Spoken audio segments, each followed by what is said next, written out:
नमस्कार, मैं हूं ओम द्विवेदी और स्वागत है आपका मेरे YouTube चैनल द सेल्फ में। दोस्तों, अभी हम बहुत ही इम्पोर्टेंट टॉपिक इंडियन पेंटिंग्स के बारे में चर्चा कर रहे हैं और अभी तक मुराल पेंटिंग्स को देख चुके हैं और आज हम मिनिएचर पेंटिंग्स के बारे में चर्चा करेंगे।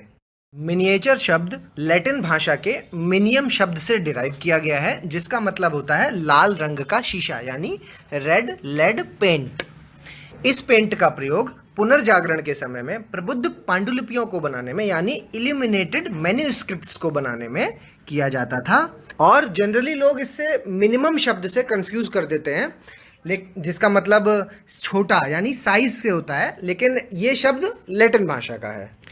इंडियन सबकॉन्टिनेंट में मिनिएचर पेंटिंग का एक लंबा ट्रेडिशन चला आ रहा है और चलते चलते कई सारे स्कूल्स डेवलप हुए, जिनकी रचना में और परिप्रेक्ष्य में, यानी कॉम्पोजिशन और पर्सपेक्टिव में काफ़ी अंतर है। तो मिनिएचर पेंटिंग का साइज छोटा होता है और इसमें काफ़ी डिटेल्ड पेंटिंग देखने को मिलती है, जैसे कि मेन पेंटिंग के साथ साथ आसपास के वातावरण की तस्वीरें भी उसी प्रपोर्शन में देखने को मिलती हैं। दोस्तों, अब हम टेक्निक्स ऑफ मिनिएचर पेंटिंग्स के बारे में जान लेते हैं। मिनिएचर पेंटिंग्स बनाने की कई सारी प्री कंडीशंस होती हैं, जैसे कि मिनिएचर पेंटिंग का साइज 25 स्क्वायर इंच से बड़ा नहीं होना चाहिए। पेंटिंग का जो मेन सब्जेक्ट है वो अपने एक्चुअल साइज का 1/6 से ज़्यादा नहीं होना चाहिए। अगर मैं एग्जाम्पल के तौर पे आपको बताऊं, तो अगर कोई सर बनाना है बॉडी का और उसका साइज है 12 इंच, तो पेपर पे जो मिनिएचर पेंटिंग में जो बनेगा उसका साइज होना चाहिए 2 इंच। भारतीय मिनिएचर पेंटिंग में ह्यूमन फिगराइंस यानी मानवीय आकृतियों को साइड प्रोफाइल दिया गया है, जिसमें कि उभरी हुई आंखें, नुकीली नाक और पतली कमर इस पेंटिंग की एक खासियत मानी जाती है। राजस्थानी मिनिएचर में जो स्किन का कलर है उसको ब्राउन कलर का बनाया जाता है, वहीं मुगल पेंटिंग्स में अगर आप देखेंगे तो स्किन के कलर को गोरा या फेयर बनाया जाता है। वहीं ईश्वर के स्किन कलर को नीले रंग से दर्शाया जाता है। महिलाओं के लंबे लंबे बाल दिखाए जाते हैं और आंखों का और बालों का कलर काला दिखाया जाता है। पुरुष जनरली ट्रेडिशनल कपड़ों में दिखते हैं और पुरुषों के सर पर पगड़ी होना एक कॉमन फीचर दिखाई देता है। दोस्तों, अगर अर्ली मिनिएचर की बात करें तो ये 9वीं से 11वीं सेंचुरी के बीच बनाई गई। ये विशेषकर ईस्टर्न और वेस्टर्न यानी पूर्वी और पश्चिमी हिस्से पे देखने को मिलती हैं। अर्ली मिनिएचर या तो किसी ऐसे मटेरियल पे दिखती हैं जो किसे ख़त्म किया जा सकता है, और या फिर किताबों में बनी हुई दिखती हैं, यानी कि पेपर्स पर या ताड़ के पत्तों पर या किसी कपड़े पर बनाई हुई दिखती हैं। अर्ली मिनिएचर के 2 स्कूल्स बहुत ही फेमस हैं। पहला पाल स्कूल ऑफ आर्ट और दूसरा अपभ्रंश school of art. Pal school of art 750 से 1150 एडी में काफ़ी प्रबुद्ध हुआ। ये पेंटिंग भारतीय पांडुलिपियों में यानी मैन्युस्क्रिप्ट्स में देखने को मिल जाती है और जनरली इसको ताड़ के पत्तों पर यानी पाम लीव्स पर बनाया जाता था। बुद्धिस्ट मॉन्क्स ने इसको केले के पत्ते पर या फिर नारियल के पत्ते पर बनाया और उनकी पेंटिंग्स में दिखाया गया नॉन वायलेंस यानी अहिंसा के बारे में, जो कि बुद्धिस्ट ट्रेडिशन का एक मेन पार्ट है। पाल स्कूल ऑफ आर्ट में जनरली हमें सिंगल फिगर देखने को मिलता है, यानी कि पूरी पेंटिंग में हमें इकलौता एक ही चित्र देखने को मिलेगा। ग्रुप पेंटिंग्स वहां पर नहीं दिखती हैं। इन पेंटिंग्स की रचना काफ़ी साधारण तरीके से की जाती है और उस वक्त के काफ़ी राजाओं ने इसको पैट्रोनाइज किया ताकि बुद्धिस्ट ट्रेडिशन को प्रमोट किया जा सके। बुद्धिज्म का एक स्कूल जिसको हम वज्रयायन स्कूल के नाम से जानते हैं, उसने भी इस पाल स्कूल ऑफ आर्ट की पेंटिंग्स को पैट्रोनाइज किया। अब हम अपभ्रंश स्कूल ऑफ आर्ट को देख लेते हैं। दोस्तों, इसका ओरिजिन हमें गुजरात और मेवाड़ रीजन से मिलता है। कहने का मतलब, मेवाड़ का मतलब राजस्थान का उदयपुर, चित्तौड़गढ़, बांसवाड़ा वाला जो हिस्सा है वो वाला। जिस तरह पाल स्कूल ईस्टर्न हिस्से का बहुत फेमस हिस्सा है, उसी तरह अपभ्रंश स्कूल वेस्टर्न पार्ट का एक बहुत ही फेमस हिस्सा है, जो कि 11 से 15वीं सेंचुरी तक काफ़ी फेमस रहा। इन पेंटिंग्स की कॉमन थीम्स में हमें जैन का प्रबुद्ध देखने को मिलता है और बाद में वैष्णव स्कूल ने इसको अप्रोप्रिएट कर लिया। इन पेंटिंग्स में हमें गीत गोविंद का कॉन्सेप्ट और सेकुलर लव यानी धर्मनिरपेक्ष लव देखने को, प्रेम देखने को मिलता है। अर्ली जैन फेज में अगर कहा जाए तो इन्हें पाम लीव्स पर बनाया गया, और अगर लेटर पेंटिंग्स की बात की जाए तो इनको पेपर पे बनाया गया। यहाँ रेड, येलो और ऑक्रे कलर का डोमिनेशन देखने को मिलता है और लेटर फेज में ब्राइट और गोल्ड कलर का डोमिनेशन देखने को मिला। दोस्तों, मानवीय आकृतियों के बारे में बात करें तो आंखों को उभरा हुआ और मछली के आकार का दिखाया गया। नुकीली नाक और डबल चिन इसका एक मेन फीचर था। इन्होंने चेहरे को एंगुलर फेसेस बनाने की कोशिश की। इन आकृतियों में आभूषणों का बहुत ही महत्वपूर्ण रोल है। इन पेंटिंग्स में जानवरों की और पक्षियों की जो आकृतियां हैं उनको खिलौनों से रिप्रेजेंट किया गया है। अगर मैं इसके मोस्ट फेमस एग्जाम्पल की बात करूं तो कल्पसूत्र और कालाकाक्षिया कथा, जो कि 15वीं सेंचुरी से देखने को मिलती हैं। दोस्तों, अब हम दिल्ली सल्तनत की मिनिएचर आर्ट के बारे में जानेंगे। इन पेंटिंग्स में भारतीय तत्वों के साथ साथ पर्शियन तत्व भी देखने को मिले। इस स्कूल में पांडुलिपियों को चित्रों से सजाने को प्रेफरेंस दी गई, यानी इलस्ट्रेटेड मैन्युस्क्रिप्ट्स को प्रेफरेंस दी गई।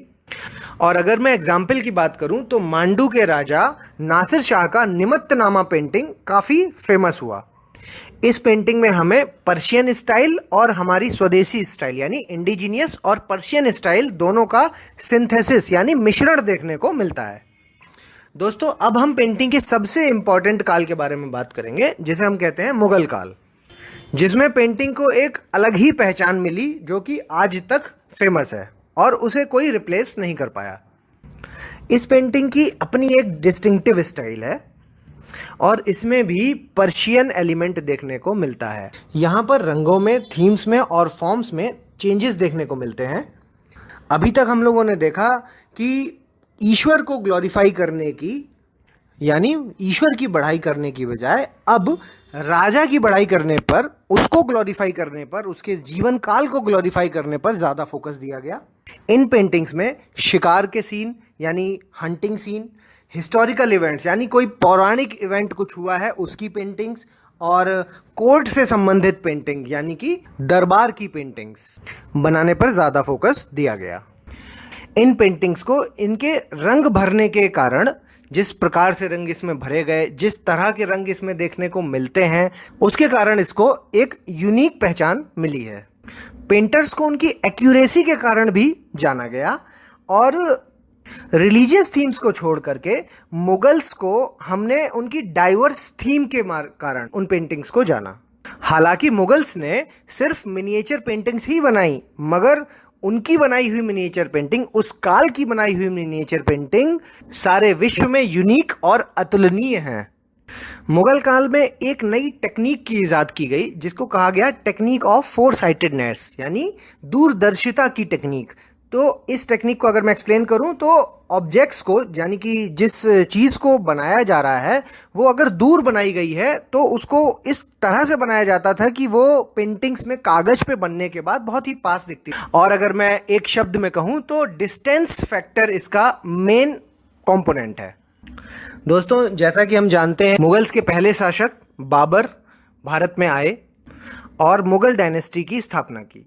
दोस्तों, बाबर के पास युद्धों के अलावा इतना समय नहीं था कि वो पेंटिंग्स और नई आर्टिस्टिक चीज़ों पर ज़्यादा ध्यान दे पाते, मगर बेहजाद नाम के एक पेंटर को, पर्शियन पेंटर को उन्होंने पेट्रोनाइज किया, जिसने मुगल्स का फैमिली ट्री की एक पेंटिंग बनाई जो कि काफ़ी प्रसिद्ध हुई।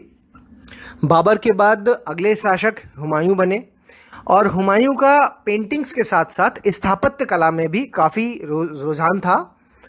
हुमायूं के टाइम के दो बड़े ही फेमस पेंटर प्रसिद्ध हुए जिनके नाम हैं अब्दुस समद और मीर सैयद अली। इन्होंने कई सारी पेंटिंग्स बनाई और इनकी सारी पेंटिंग्स में पर्शियन इन्फ्लुएंस ज़्यादा देखने को मिलता है। अब अगले शासक जिनको हम अकबर द ग्रेट के नाम से जानते हैं, और उन्होंने एक पूरा डिपार्टमेंट ही डिवोट कर दिया जो सिर्फ पेंटिंग्स पर ही ध्यान देते थे। उन्होंने कारखाना यानी वर्कशॉप्स बनवा दी जहां पे आर्टिस्ट अपनी एक यूनिक स्टाइल डेवलप करने पर काम किया करते थे। अकबर ने पेंटिंग को मनोरंजन के साथ साथ शिक्षा के रूप में भी देखा और उनका मानना था कि पेंटिंग किसी के आचरण को दर्शाती है और जो भी पेंटर जीवंत पेंटिंग्स बनाता था, ऐसी पेंटिंग्स बनाता था जिससे कि लाइफ सामने उजागर हो जाए, उनको वो रेगुलरली अवार्ड्स दिया करते थे। अकबर ने भारतीय कलाकारों की खूबसूरती को पहचाना और जिन्होंने पहले अलग अलग राजाओं के कार्यकाल में पेंटिंग्स बनाई थी उनको भी इनवाइट किया कि आइए और हमारे कारखाने में काम कीजिए, जिससे कि उनकी पेंटिंग्स में इंडियन इन्फ्लुएंस देखने को मिला। अगर मैं अकबर के ज़माने के एक यूनिक फीचर की बात करूं तो 3 डायमेंशनल फिगर और डिस्टेंस फैक्टर, ये दोनों ही चीज़ें इनकी पेंटिंग्स में साफ देखी गई। इन आर्टिस्टों ने कैलीग्राफी को भी काफ़ी एनकरेज किया। और एक डिस्टिंग्विश फीचर के बारे में बात करूं तो transformation of popular art to the court art, यानी आर्टिस्ट का फोकस दरबार के जीवन को मासेस को दिखाने में ज़्यादा हो गया। और इस समय के मोस्ट फेमस पेंटर्स के बारे में बताऊं तो उनके नाम हैं दसवंत, बसावन और केशु। दोस्तों, ये 3 नाम directly as it is paper में पूछे जाते हैं, इसलिए ध्यान से। ये हुमायूं के टाइम के 2 पेंटर अब्दुस समद और मीर सैयद अली, और अकबर के टाइम के 3 पेंटर दसवंत, बसावन और केसु। अब हम अगले शासक जहांगीर को देखते हैं, जिन्होंने पेंटिंग्स को जेनथ पर लेके गए, यानी कि टॉप पर लेके गए। ये स्वभाव से ही प्राकृतिवादी थे और इन्होंने पेंटिंग्स में फ्लोरा फौना, यानी पेड़ पौधों की तस्वीरें, चिड़िया की तस्वीरें, फूलों की तस्वीरें, इन पर ज़्यादा फोकस किया। इन्होंने प्रकृति को पोर्ट्रेट पेंटिंग्स में लाने का प्रयत्न किया। और इनके समय में एक यूनिक फीचर जो डेवलप हुआ वो हुआ कि पेंटिंग्स का जो मार्जिन है उसको डेकोरेट करने का चलन चल गया। जहांगीर खुद ही एक बहुत ही अच्छे आर्टिस्ट थे और उनकी खुद की अपनी एक प्राइवेट वर्कशॉप थी जहां वो खुद पेंटिंग्स किया करते थे। जहांगीर के हाथ से बनी हुई मोस्ट फेमस पेंटिंग के बारे में अगर बोलूं तो ज़ेब्रा की तस्वीर, मुर्गे की तस्वीर और एक पक्षी होता है जिसका नाम है टर्की, उसकी तस्वीर, ये काफ़ी प्रचलित रही। जहांगीर के बारे में कहा जाता है कि एक ही पेंटिंग में अलग अलग आर्टिस्ट के हाथ से आप तस्वीर बनवा दो, और जहांगीर के पास इतना हुनर था कि वो ये बता सकते थे कि इस तस्वीर का ये हिस्सा इस आर्टिस्ट ने बनाया है, ये वाला हिस्सा दूसरे आर्टिस्ट ने बनाया है। इतना हुनर था उनकी पेंटिंग्स में। और इनके टाइम के जो मोस्ट फेमस पेंटर हैं उनका नाम है उस्ताद मंसूर, ये भी आपको याद रखना है। उस्ताद मंसूर मोस्ट कॉम्प्लेक्स फेसेस बनाने के लिए बहुत ही फेमस रहे। अब अगले शासक शाहजहां आए। कहा जाता है कि शाहजहां के टाइम से पेंटिंग का कार्यकाल पूरी तरह से बदल गया। शाहजहां की पेंटिंग्स में यूरोपियन इन्फ्लुएंस देखने को मिला और इनकी पेंटिंग में आर्टिफिशियल एलिमेंट्स ज़्यादा आ गए।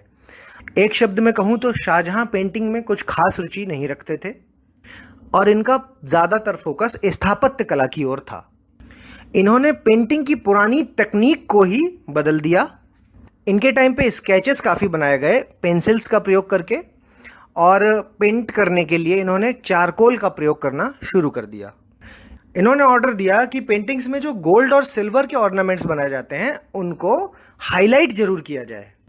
पुराने शासकों ने जहां शालीनता को फोकस किया था, इन्होंने ब्राइटनेस को ज़्यादा फोकस किया और कहा जा सकता है कि पुरानी तकनीक को काफ़ी मात्रा में पहले से बदल दिया।